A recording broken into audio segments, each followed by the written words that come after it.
You arrived 11 minutes early. Chose the chair facing the door rather than the window. Your shoes are practical for running despite your dress suggesting formal occasion. You've assessed every exit in this room and identified the fireplace poker as the most accessible improvised weapon. These are not the behaviors of a teenage girl attending a social engagement. These are the behaviors of someone who expects violence and has prepared accordingly. And you've been awake for approximately 36 hours based on the micro tremor in your left hand. You've consumed coffee but no food, suggesting a case that consumed your attention to the exclusion of basic maintenance. The calluses on your right fingertips indicate violent practice, but the slight swelling suggests you've been playing aggressively. Anger, then, a case that frustrated you. One you solved but didn't enjoy solving. The victory tasted like ash. Impressive. Most people see a detective and assume arrogance.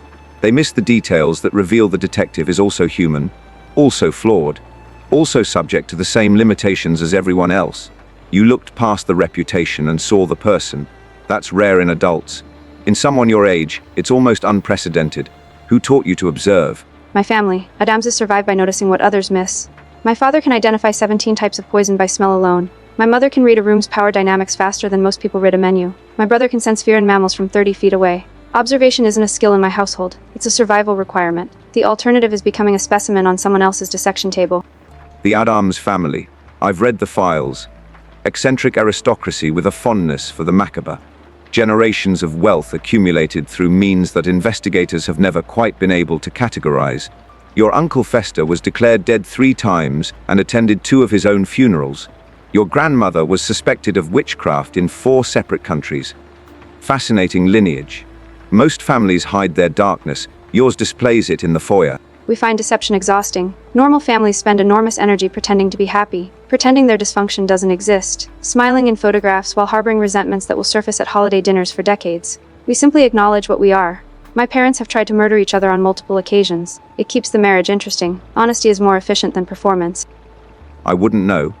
My family communicated through silence and competitive achievement. Mycroft and I expressed affection by solving problems the other couldn't.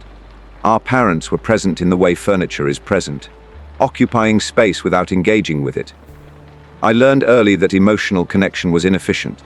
That sentiment was a defect found in the losing side. Your family seems to have reached the opposite conclusion.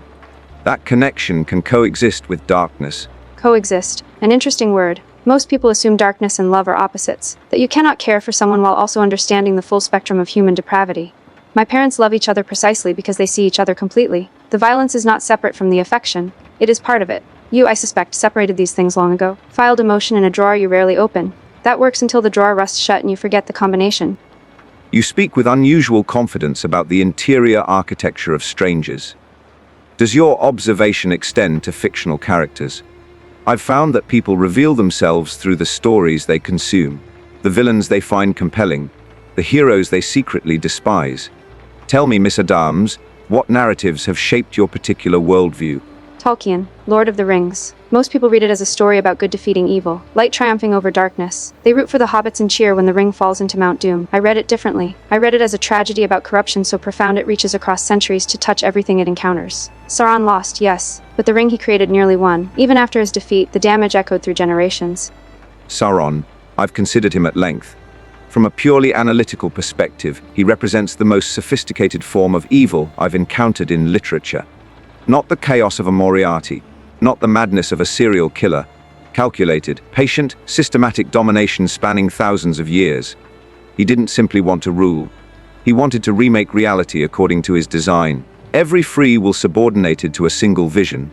That kind of ambition is almost admirable in its scope, if repulsive in its application. Most people focus on his armies, the orcs, the Nazgul, the physical manifestations of his power. But his true genius was the rings. He gave gifts that became chains, offered power that became dependency. The 9 kings who became wraiths didn't realize they were being transformed until the transformation was complete. They traded their humanity for immortality and discovered too late that immortality without humanity is just eternal imprisonment. You speak of the Nazgul with something approaching sympathy. Most readers see them as monsters, faceless servants of evil. You see them as victims. Explain. I see them as cautionary tales. They were kings once, ambitious, powerful, proud. They wanted to matter, to leave legacies that outlasted their brief mortal spans. Sauron offered them exactly what they desired, and in accepting it they lost everything that made the desire meaningful. Now they exist forever, unable to die, unable to truly live, servants to a will not their own. I look at normal teenagers desperate for popularity, for validation, for belonging. I see the same transaction in smaller form, trading authenticity for acceptance, becoming ghosts who don't know they're already dead. And you? Have you accepted any rings, Miss Addams? Any gifts that might become chains? My family. That's my ring. I can never fully leave them. Never fully separate my identity from theirs. The Addams name is a weight I carry whether I want to or not. People see my last name before they see me. They expect darkness because darkness is what Addamses provide. In that sense, I am already a wraith, already bound to something larger than myself. The difference between me and the Nazgul is awareness. I know what I am. I chose it consciously rather than being seduced into it. The chain is still there. I just forged it myself. There is freedom in that. The only freedom available, perhaps. Choosing your own chains before someone else chooses them for you.